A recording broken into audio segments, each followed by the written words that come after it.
16번째, 너희의 현실을 재창조하라.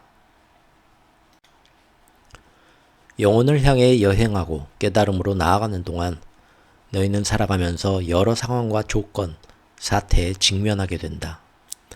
그런데 그 중에는 달갑지 않아 보이는 것들도 있기 마련이다. 대부분의 사람들은 그런 순간에 맨 먼저 그것이 무슨 의미인지를 알아내려고 한다. 하지만 사실 너희가 절대 해서는 안 되는 일이 바로 그것이다. 어떤 사람은 그런 일이 일어난 데는 이유가 있으리라고 생각하면서 그 이유가 무엇인지를 찾아내려 한다. 또 특정 상황을 징조라고 부르면서 그 징조가 자신에게 뭘 이야기해 주는지 이해하려고 애쓰는 사람도 있다. 이처럼 사람들은 이런저런 식으로 그들 삶에서 일어나는 사건과 체험에서의 의미를 찾으려고 한다. 그러나 진실은 어떤 것에도 전혀 의미가 없다는 것이다. 삶의 만남과 체험 속에 숨겨진 진실 같은 건 없다. 누가 그런 것을 거기에 숨기고 또 왜 굳이 숨기겠는가? 만약 삶의 만남과 체험 속에서 너희가 찾아내야 할 뭔가가 있다면 오히려 명확하게 드러내 보인 쪽이 훨씬 효과적이지 않겠느냐? 만약 신이 너희에게 말할 뭔가가 있다면 그것을 너희가 풀어야 할 수수께끼로 만들기보다는 그냥 대놓고 이야기하는 쪽이 훨씬 편하지 않겠느냐? 더 친절한 건 물론이고 말이다. 그러니 진실은 너희가 그것에 부여하는 그 의미 말고는 어떤 것에도 의미가 없다는 것이다. 그러니 언어적으로 말하자면 삶은 무의미하다. 많은 인간들이 이 진실을 받아들이기 어려워하지만 그럼에도 그것은 그 자체로서 나의 가장 큰 선물이다. 나는 삶을 의미 없게 만드는 것으로 인해 너희에게 모든 것의 의미를 스스로 결정할 기회를 주는 것이다. 삶의 모든 것과 관련하여 자신 스스로의 결정으로 자신을 규정할 수 있도록 말이다. 사실 이것은 자신이 되고자 하는 존재를 체험하게 해주는 수단이다. 그리고 이런 게 바로 자기 창조의 행동, 너희가 지금껏 자신에 대해 가졌던 가장 위대한 전망의 가장 웅장한 해석으로서 자신을 새롭게 재창조하는 그런 행동이다. 그러므로 이제는 어떤 일이 너희한테 일어나면 왜 그런 일이 일어나는지를 자문하지 말고 그런 일이 일어나는 이유를 너희 스스로가 선택하고 그런 일이 일어나는 이유를 너희 스스로가 결정하라. 만일 너희가 의도를 가지고 선택하거나 결정할 수 없다면 그 모든 걸 꾸며내면 된다. 사실 너희는 그렇게 하고 있다. 너희는 자신이 그렇게 하는 이유, 즉 상황이 그런 식으로 벌어지는 모든 이유를 각자 알아서 꾸며내고 있다. 하지만 대부분이 의식하지 않고서 이렇게 하고 있으니 이제부터는 의식하면서 너희의 마음을 그리고 너희의 인생을 결정하라. 삶의 의미도 어떤 특정한 일이나 사건, 상황의 의미가 무엇인지를 굳이 찾지 마라. 그보다는 너희가 그것에 스스로의 의미를 부여해라. 그런 다음 그것과 관련해서 자신이 되고자 하는 모습을 밝히고 선언하고 표현하고 체험하고 실현하고 그것이 되어라. 만일 너희가 아주 세심한 관찰자라면 자신을 새롭게 재창조할 때까지 지금까지 똑같은 상황이나 환경을 몇 번이고 되풀이해서 계속 너희의 삶으로 끌어오고 있다는 것을 알아차렸을 것이다. 그렇다. 너희는 그 상황과 관련해서 그 상황에 의미를 부여하고 그리고 그것을 이용해서 너희가 진정으로 되고자 하는 다음번 순간의 가장 웅대한 해석으로서 자신을 스스로 재창조할 수 있을 때까지 그때까지 비슷한 상황이나 조건, 체험을 너의 인생 속에 스스로가 계속해서 끌어오고 있었음을 이제는 알 것이다. 그리고 이것이 깨달음으로 가는 여정이다. 성각자와 깨달음으로 가는 여정에 올라선 구도자들은 환상이 환상임을 알고 그것이 거기에 있는 이유를 스스로 정한 다음 그 환상을 통해서 자신의 내면에서도 그 다음 체험하게 될 것을 의식하면서 창조하는 사람들이다. 어떤 삶의 체험에 마주쳐도 너희 또한 깨달음으로 나아갈 수 있게 해주는 공식과도 같은 과정이 있다. 그냥 다음과 같이 진술하면 된다. 하나, 내 세계의 어떤 것도 진짜가 아니다. 둘, 내가 뭔가에 부여하는 의미가 곧 그것의 의미이다. 셋, 내가 나라고 일컫는 것이 나이고 내 체험이라고 일컫는 것이 나의 체험이다. 하나, 내 세계의 어떤 것도 진짜가 아니다. 둘, 내가 뭔가에 부여하는 의미가 곧 그것의 의미이다. 셋, 내가 나라고 일컫는 것이 나이고 내 체험이라고 일컫는 것이 나의 체험이다. 그리고 이것들은 바로 지금껏 네가 자신에 대해 가졌던 가장 위대한 전망의 가장 웅대한 해석으로서 스스로 자신을 재규정하는 방향으로 갈 것이다. 이것이 바로 삶의 환상을 이용해서 작업하는 방식이다. 강조하는 것은 더 명확한 이해를 제공하기 마련이니 이제 또 다른 현실 삶의 예를 택해서 살펴보고 앞서 다룬 관찰들로 다시 가보자. 필요의 환상과 마주쳤을 때 너희에게는 이 체험이 흡사 진짜처럼 보일 수 있다. 필요는 자신의 필요와 다른 사람의 필요라는 두 가지 가면 중에 하나를 쓰고 나타나기 마련이다. 필요가 자신의 필요인 듯이 보일 때는 훨씬 더 다급하게 느껴질 것이다. 또 자신이 상상하는 필요의 성격에 따라서 곧바로 두려움이 들어서는 경우도 있다.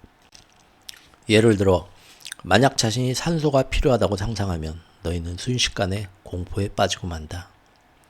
이것은 자신의 생명이 위태롭다는 믿음에서 나오는 논리적인 귀결이다. 그런 상황에서 침착하게 있을 수 있는 사람은 진정한 성각자나 아니면 임사체험을 하여서 죽음은 존재하지 않음을 확실히 알고 있는 사람들 뿐이다. 다른 사람들이 그렇게 할 수 있으려면 아마도 자신을 훈련시켜야 할 것이다. 그런데 누구나 이렇게 되도록 훈련할 수 있다. 역설적인 점은 이것이 요구하는 게 바로 그 침착함이라는 점이다. 침착함만이 평온한 결말을 끌어낼 수 있는 생각과 행동을 불러올 수 있다. 잠수부들은 이 점을 알고 있다. 그래서 그들은 공기가 떨어져 가고 있다고 느낄 때나 산소가 바닥났을 때 공포에 빠지지 않는 법을 배운다. 매우 긴박하고 두려울 수 있는 상황에서도 공포에 빠지지 않는 법을 배웠던 사람들은 이 외에도 많다.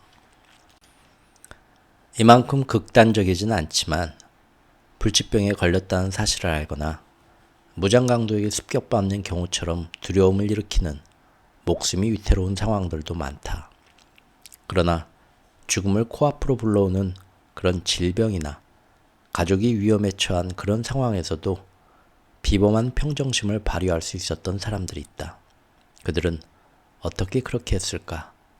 그것은 어떤 것과 관계가 있을까? 그것은 모두 관점과 관련이 있다. 그리고 우리가 여기서 이야기하고 있는 것도 바로 이것, 너희의 관점이다.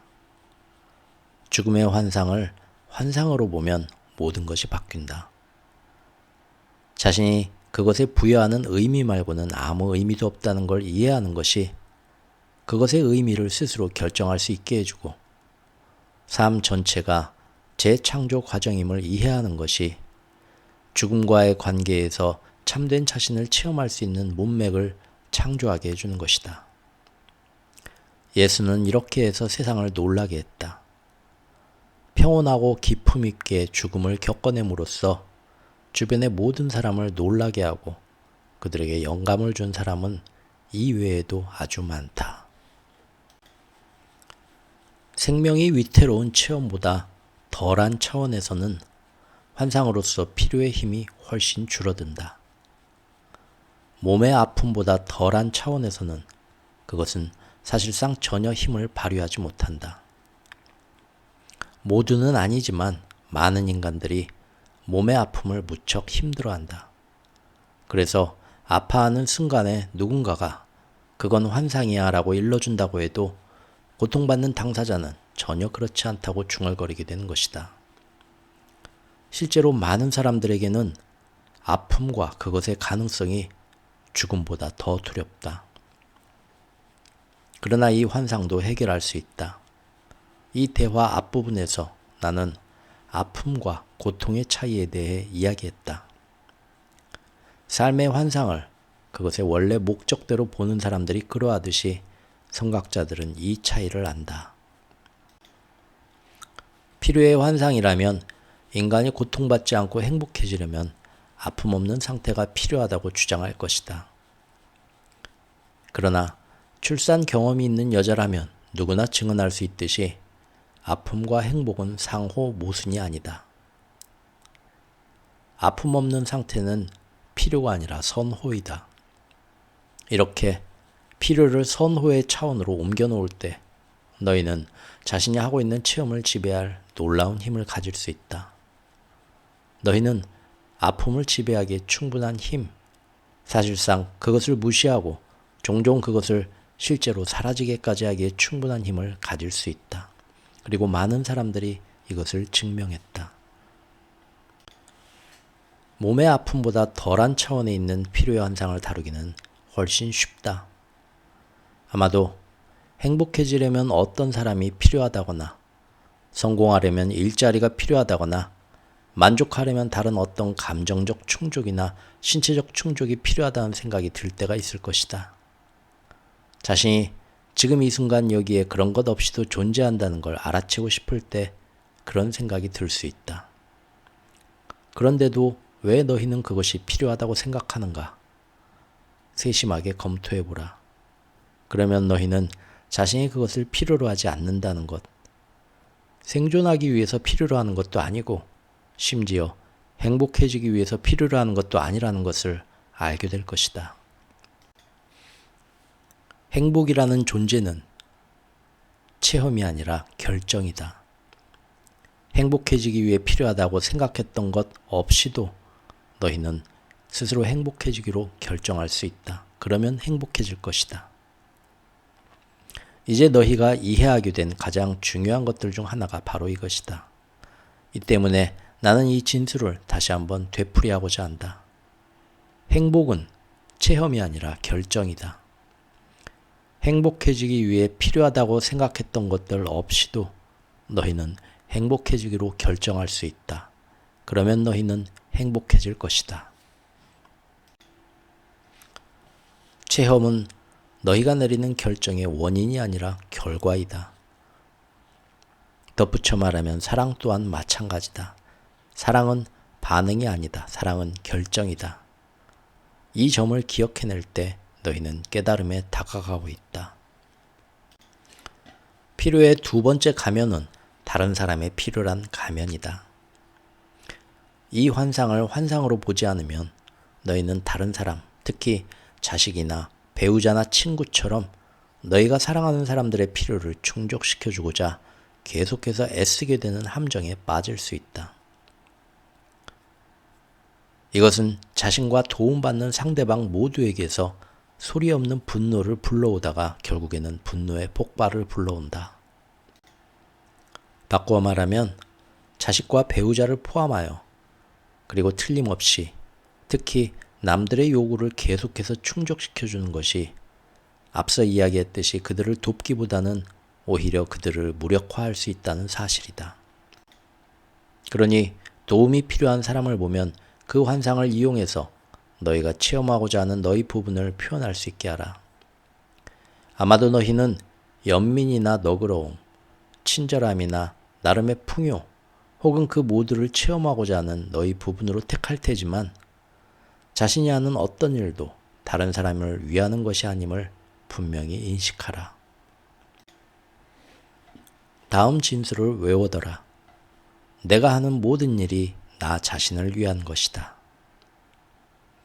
이것도 너희가 이제야 이해하게 된 가장 중요한 것들 중 하나다. 그러니 다시 한번 되풀이하자. 내가 하는 모든 일이 결국 나 자신을 위한 것이다. 이것은 너희의 진실일 뿐 아니라 신의 진실이기도 하다. 유일한 차이는 신은 이것을 안다는 것뿐이다. 자신만이 존재하니 자기 이익 말고는 다른 어떤 이익도 없다. 너희는 모든 것과 하나이고 너희가 아닌 것은 아무것도 없다. 이 점에 대해 명확해질 때 자기 이익에 대한 너희의 규정도 바뀔 것이다. 실패의 환상과 마주쳤을 때 너희에게는 이 체험이 흡사 진짜처럼 보일 수 있다. 실패는 자신의 실패와 다른 사람의 실패라는 두 가지 가면 중에 하나를 쓰고 나타나기 마련이다. 하지만 실패인 듯이 보이는 것과 마주쳤을 때는 즉각 세 가지의 궁극의 진리를 떠올려라. 하나, 내 세계의 어떤 것도 진짜가 아니다. 둘, 내가 무언가에 부여하는 의미가 곧 그것의 의미이다. 셋, 내가 나라고 일컫는 것이 나이고 내 체험이라고 일컫는 것이 나의 체험이다. 이것이 삼위일체의 진리, 즉 성스러운 삼위일체다. 그러니 너희의 실패 체험이 의미하는 바를 스스로 결정하고 실패를 성공이라 부르기를 선택하라. 그런 다음 이 실패의 직면에 있는 자신을 새롭게 재창조하라. 자신이 겪고 있는 체험과 관련해서 자신이 누구인지를 결정하라. 왜 자신이 그런 일을 겪고 있는지를 묻지 마라. 이유 같은 건 없다. 너희가 그것에 부여하는 이유 말고는. 그러니 이렇게 결정하라. 내가 이런 체험을 하는 건 내가 바라는 성공에 한 걸음 더 다가설 수 있기 위해서야. 이 체험은 나에게 주어진 선물이고 기적이야. 나는 그것을 받아들이고 소중히 여기고 그것에서 교훈을 얻고 있어. 모든 배움은 기억해내기라고 했던 내 말을 잊지 마라. 그러니 실패를 축하해라. 너의 행성에는 실제로 이렇게 하는 깨달은 기업인들이 있다. 잘못을 저지르거나 실수를 찾아내거나 실패를 체험했을 때 그 사건에 박수를 보내라고 모든 직원에게 권하는 그런 사장이. 그 사장은 내가 여기서 이야기하고 있는 것을 이해하고 있다. 그리고 그의 직원들은 그를 위해서라면 널빤지 위를 걸어가서 얼음물로 뛰어드는 것도 마다하지 않을 것이다. 그들은 어떤 일도 마다하지 않을 것이다. 왜냐하면 직원들에게 자신들과 자신들의 창조성을 가장 장대하게 체험할 수 있게 해주는 안전한 환경과 성공적인 분위기를 그 사장이 만들어냈기 때문이다. 분리의 환상과 마주쳤을 때 너희에게는 이 체험이 흡사 진짜처럼 보일 수 있다. 분리는 자신의 분리와 다른 사람의 분리라는 두 가지 가면 중에 하나를 쓰고 나타나기 마련이다. 아마도 신에게서 너무 멀리 떨어져 있다고 느끼는 사람도 있을 것이고 너희 동료 인간들과 완전히 분리되어 있다고 느끼는 사람도 있을 것이며 또 자신이 다른 사람들로부터 철저히 소외되었다고 느끼는 사람도 있을 것이다. 그렇게 되면 외로움이나 우울 따위의 작은 환상들도 함께 생겨날 수 있다. 분리인 듯이 보이는 것과 마주쳤을 때는 즉각 다음의 세 가지 궁극 진리를 떠올려라. 하나, 내 세계의 어떤 것도 진짜가 아니다. 둘, 내가 무언가에 부여하는 의미가 곧 그것의 의미이다. 셋, 내가 나라고 일컫는 것이 나이고 내 체험이라고 일컫는 것이 내 체험이다. 이것은 삼중의 과정을 불러온다. 하나, 환상을 환상으로 본다. 둘, 그것의 의미를 결정한다. 셋, 자신을 새롭게 재창조한다. 외롭다고 느낄 때 자신의 외로움을 환상으로 보아라. 너 자신의 외로움은 자신이 주위 세상에 충분히 손을 뻗치지 않았다는 의미라고 결정하라. 온통 외로운 사람들로 가득한 세상에서 어떻게 외로울 수가 있겠는가라고 반문하면서 그런 다음에는 사랑을 가지고 남들을 만나는 사람으로 자신을 새롭게 재창조하기로 선택하라. 3일 동안만 이렇게 하면 기분이 완전히 달라질 것이고 3주 동안을 이렇게 하면 외로움이 끝날 것이다. 석 달 동안을 이렇게 하면 너희는 다시는 외로워지지 않을 것이다. 그러고 나면 자신의 외로움은 순전히 환상이며 자신이 전적으로 조절할 수 있다는 것을 이해할 것이다. 다른 사람들에게서 완전히 고립되어서 교도소 독방에 갇혀 있거나 아파서 누워 있는 사람도 자신의 내면 현실을 바꾸는 것으로 자신의 외부 체험을 바꿀 수 있다. 이것은 이 책이 너희를 데려가는 바로 그 체험인 신과의 교감을 통해서 이루어질 수 있다. 일단 너희가 내면의 창조주와 만나고 나면 외롭게 느끼지 않으려고 자기 외부의 뭔가를 필요로 하는 일이 두 번 다시 없을 것이다. 모든 시대에 걸쳐 신비가와 승려, 종교 공동체와 영적 수행자들이 영적인 교감과 피조물 전체, 즉 신과의 합일이 주는 내적인 희열은 외부 세계의 어떤 것으로도 따라잡을 수 없음을 증명해왔다. 그러니 너희 또한 모든 것을 참된 자신을 선택하고 체험하게 해주는 환상이자 축복받은 선물로 보게 되리라. 몇 가지 환상을 더 이용해서 몇 가지 예를 더 들어보자. 어느 환상이나 이용할 수 있으며 공식은 언제나 동일하다. 처벌의 환상과 마주쳤을 때 너희에게는 이 체험이 흡사 진짜처럼 보일 수 있다. 처벌은 자신의 처벌과 다른 사람의 처벌이라는 두 가지 가면 중 하나를 쓰고 나타나기 마련이다. 우월의 환상과 마주쳤을 때 너희에게는 이 체험이 흡사 진짜처럼 보일 수 있다. 우월은 자신의 우월과 다른 사람의 우월이라는 두 가지 가면 중 하나를 쓰고 나타나기 마련이다. 무지의 환상과 마주쳤을 때 너희에게는 이 체험이 흡사 진짜처럼 보일 수 있다. 무지는 자신의 무지와 다른 사람의 무지라는 두 가지 가면 중에 하나를 쓰고 나타나기 마련이다. 유형을 알겠느냐? 내가 이 이야기를 하기도 전에 이 환상들을 이용할 수 있는 좋은 방법이 너희 머릿속에 그려지지 않느냐? 그렇다.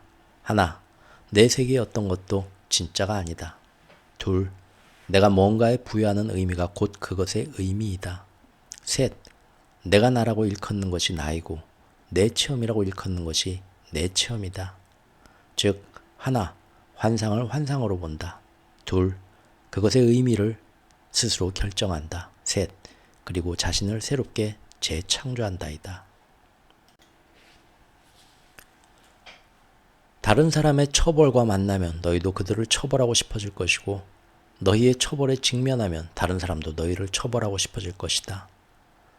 다른 사람의 우월을 만나면 너희도 자신을 그들보다 더 낫다고 생각하고 싶어질 것이고 너희의 우월을 만나면 다른 사람도 자신을 너희보다 더 낫다고 생각하고 싶어질 것이다. 유형을 알겠느냐? 내가 이 이야기를 하기도 전에 이 환상들을 이용할 수 있는 좋은 방법이 너희 머릿속에 그려지지 않느냐? 유형을 아는 것은 중요하다. 이것은 문화 이야기라는 전에 너희가 새겨놓은 무늬이다. 이 무늬가 지구에서 지금 벌어지는 대로의 집단 현실을 너희에게 체험케 한 것이다. 이제 이 환상들에서 비켜서서 그것을 이용하는 방법에 관한 더 많은 사례를 내가 너희에게 보여줄 필요는 없을 것이다. 사실 내가 계속해서 구체적인 예를 보여준다면 너희는 내게 의존하게 될 테고 현실, 삶, 일상 체험을 앞에 놓고서 어떻게 자신을 새롭게 재창조해야 할지 도무지 이해가 안 되거나 모르겠다고 느낄 것이다. 그러면 너희는 기도하기 시작할 것이고 신이여 도와주소서라고 외칠 것이다. 그런 다음에는 일이 잘 풀리면 내게 감사하고 일이 잘 안 풀리면 나를 원망할 것이다. 마치 내가 어떤 소원은 들어주고 다른 소원은 거부하기라도 하는 듯이, 혹은 더 심하게는 어떤 사람의 소원은 들어주고 다른 사람의 소원은 거부하기라도 하는 듯이. 하지만 내가 너희에게 말하노니 소원을 들어주거나 거부하는 건 신의 직무가 아니다. 무슨 근거로 내가 그렇게 하겠느냐? 어떤 기준을 가지고? 다른 것은 다 놔두고라도 이것만은 알아둬라. 신은 아무것도 필요로 하지 않는다. 내가 아무것도 필요로 하지 않는다면 당연히 나에게는 너희가 무언가를 갖게 될지 말지를 결정할 기준도 없다. 그것을 결정하는 것은 너희이다. 너희는 그 결정을 의식하면서 내릴 수도 있고 의식하지 않고 내릴 수도 있다. 너희는 지난 몇 세기, 아니 몇 천 년 동안 의식하지 않고서 그렇게 해왔다. 그런데 이제 여기에 너희가 의식하면서 결정할 수 있는 방법이 있다. 하나, 환상을 환상으로 본다. 둘, 그것의 의미를 결정한다. 셋, 자신을 새롭게 재창조한다. 그리고 위의 방법을 실행하기 위한 도구로서 궁극의 진리인 다음의 진술들을 사용하라. 하나, 내 세계의 어떤 것도 진짜가 아니다. 둘, 내가 무언가에 부여하는 의미가 곧 그것의 의미이다. 셋, 내가 나라고 일컫는 것이 나이고 내 체험이라고 일컫는 것이 나의 체험이다. 내가 여기서 너희와 나누어온 대화는 너희가 내면 각각의 깊은 수준에서 직관으로 이해하는 복잡한 개념을 인간의 말로 바꾸려는 너희 나름의 시도이다. 이 발상은 이미 그 전에 너희를 통해서 너희에게 온 것들이다. 하지만 주의하지 않으면 그것이 마치 다른 누군가를 통해서 다른 누군가에게 온 것처럼 보일 것이다. 이런 게 환상이다. 너희는 이 체험을 자신을 통해서 자신에게 되풀이해서 가져다 주었다. 너희가 기억해내는 과정이 이런 것이다. 이제 너희의 환상을 살아있는 현실로 대신함으로써 이 말들을 육신의 체험으로 바꿀 기회가 왔다. 이것이 내가 앞서 말했던 너의 행성 차원에서의 삶의 전환이다. 그래서 나는 영감을 주어 이런 말이 세상에 있게 한다. 그리하여 말씀은 육신이 되어 우리 가운데에 계셨다.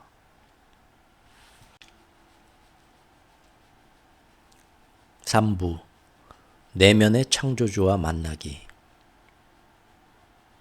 17번째 자기 몸을 돌보라. 여기 있는 말들이 육신이 되게 하려면, 즉 그것이 그냥 소리가 아니라 너희 물질계의 물질 현상이 되게 하려면 너희는 세상 속의 물질로 존재하는 자기 부분에 주의를 기울여야 한다.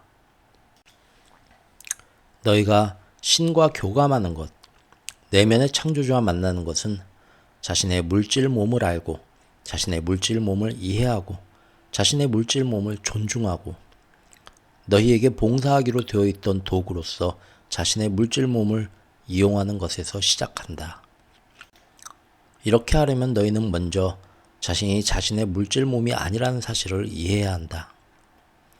너희는 너희 몸을 조절하고 너희 몸을 가지고 살고 너희 몸을 매개로 물질계에서 행동하는 존재지만 그 몸 자체가 너희는 아니다. 자기 몸이 자기라고 생각한다면 너희는 삶을 몸의 한 표현으로서 체험할 것이다. 자기 영혼이 자기임을 이해할 때라야 비로소 너희는 삶을 영혼의 표현으로서 체험할 것이다. 그리고 자신의 영혼과 신의 영혼이 하나임을 인정할 때 그때 너희는 삶을 한 영혼의 표현으로서 체험할 것이다. 이것이 모든 것을 바꿀 것이다. 자기 몸을 알고 자기 몸을 이해하고 그 충만한 장대함 속에서 자기 몸을 체험하려면 질적인 방식으로 자기 몸과 함께 있기를 구하라. 몸을 사랑하고 몸을 보살피고 몸에 귀를 기울여라. 몸이 너희에게 진실을 이야기하리니. 명심하라. 지금 이 순간 있는 그대로가 진실이란 걸. 그리고 모든 몸이 아는 것이 진실이란 걸. 그러니 몸이 너희에게 무엇을 말하든지 새겨듣고 새겨듣는 법을 기억해내고 몸이 너희에게 무엇을 보여주는지 살펴보고 살펴보는 법을 기억해내라. 다른 사람의 몸짓만 관찰하지 말고 자신의 몸짓도 관찰하라. 건강은 몸과 마음과 정신의 의견이 일치함을 선언하는 것이다. 건강하지 못하다면 너희의 어느 부분이 의견을 달리하는지 살펴보라. 몸을 쉬게 해야 할 때인데 마음이 그 방법을 모르는 경우도 있을 것이고 마음이 부정적이고 분통 터지는 생각이나 내일에 대한 걱정에서 벗어나지 못해서 몸이 쉬지 못하는 경우도 있을 것이다. 너희의 몸이 너희에게 진실을 보여주리니 그냥 그것을 쳐다보기만 하라. 그것이 너희에게 무엇을 보여주는지 알아채고 무엇을 말하는지 새겨들어라.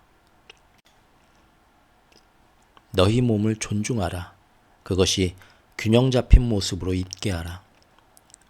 몸은 너희가 가진 가장 중요한 물질 도구다. 그것은 굉장한 도구이고 놀라운 수단이다. 너희가 말로 다 못할 정도로 몸을 학대해도 아마 몸은 최선을 다해서 너희에게 봉사할 것이다. 하지만 왜 굳이 몸의 효율성을 떨어뜨리려 하느냐? 왜 그 좋은 시스템을 남용하느냐? 마음을 고요히 하고 나와 하나됨을 체험할 수 있도록 매일 명상하기를 너희에게 권했듯이 이제 나는 너희에게 날마다 운동하기를 권한다. 운동은 몸의 명상이다. 또 운동은 너희에게 삶 전체와 하나됨을 느끼게 해준다. 운동할 때만큼 살아있다는 느낌과 생명의 한 부분이라는 생생한 느낌을 가질 수 있는 때는 없다. 몸을 움직이는 것이 너희를 자연스럽게 고조시켜주기 때문이다. 이 고조된 느낌이란 명칭은 적절하다. 너희가 창조주와 연결되어 있을 때 너희는 고조되어 높이 있다. 그리고 너희가 창조주와 연결되는 건 너희 몸이 건강하고 생명과 조화로울 때이다. 너희는 아주 높은 자리에 있다. 몸은 에너지 시스템의 다름 아니다. 그 생명 에너지는 몸을 통해 흐르기에 너희는 이 에너지를 감독할 수 있고 조절할 수 있다. 이 에너지는 여러 이름으로 불린다. 어떤 사람들은 그것을 치라 부르고 어떤 언어에서는 기라고 한다. 그것을 가리키는 이름은 이외에도 많지만 모두가 같은 것이다.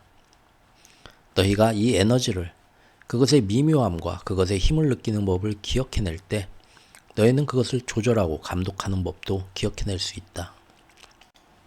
이렇게 하는데 성각자들의 도움을 받을 수도 있다. 다양한 문화와 전통을 배경으로 하여 다양한 수행법을 가르치는 스승들이 있다.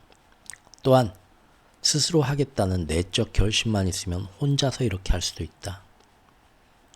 그러나 성각자나 교사, 구루의 지도를 바란다면 그런 사람을 어떻게 알아보는지가 중요하다. 너희는 그 혹은 그녀가 신과의 접촉, 창조주와의 만남을 가르치는 방식을 통해서 그 사람이 선각자인지 아닌지를 알 수 있다. 외부에서 신을 찾으라고 너희에게 부르짖고 절규하고 훈계하고 부추긴다면, 즉 그들의 진리, 그들의 경전, 그들의 방식, 그들의 근거지에 신이 있다고 말한다면 부디 조심하기 바란다. 경계 자세를 취하고 이번 것은 환상임을 기억해내라. 만일 그들이 너희 내면에서 신을 찾으라고 조용히 권한다면, 만일 그들이 너희와 내가 하나여서 그들의 진리와 그들의 경전, 그들의 방식, 그들의 근거지가 너희에게 필요하지 않다고 말한다면 그때 너희는 선각자를 찾은 것이다. 너희가 내면 깊은 곳에서 그 선각자에게 이끌렸다는 그 이유뿐이라면 말이다. 하지만 어떤 방법, 어떤 프로그램에 따라서 그렇게 하더라도 자신을 가장 효과적으로 떠받치는 그런 모습으로 몸을 유지하라. 물론 너희가 하려는 바가 이것일 때. 너희가 이번 생에서 하고자 하는 것은 자신에 대해 지금껏 가졌던 가장 위대한 전망의 가장 웅장한 해석을 표현하고 체험하는 것임을 알아라.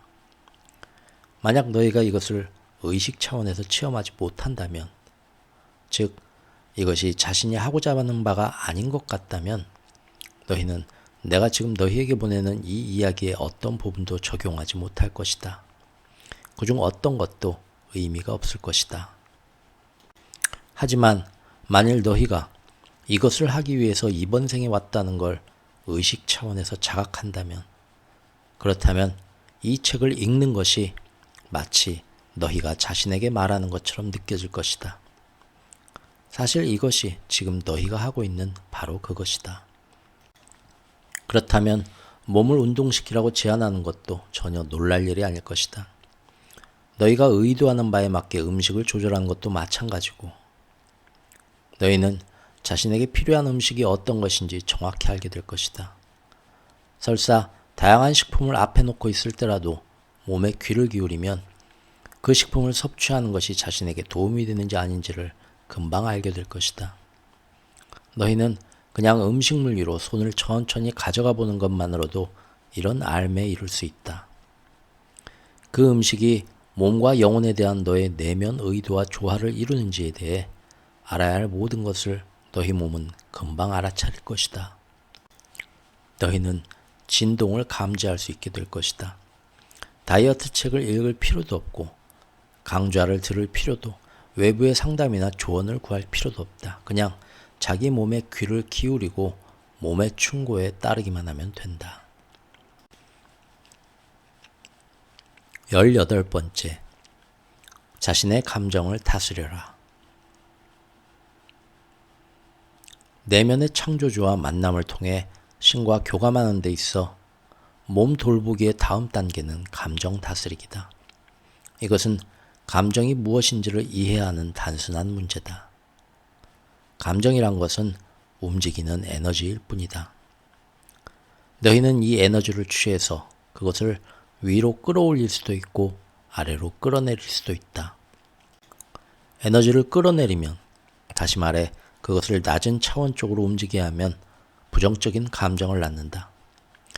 반대로 에너지를 끌어올리면, 즉 높은 차원 쪽으로 움직이게 하면 긍정적인 감정을 낳는다. 몸을 상쾌하게 하는 운동은 에너지를 끌어올리는 한 방법이다.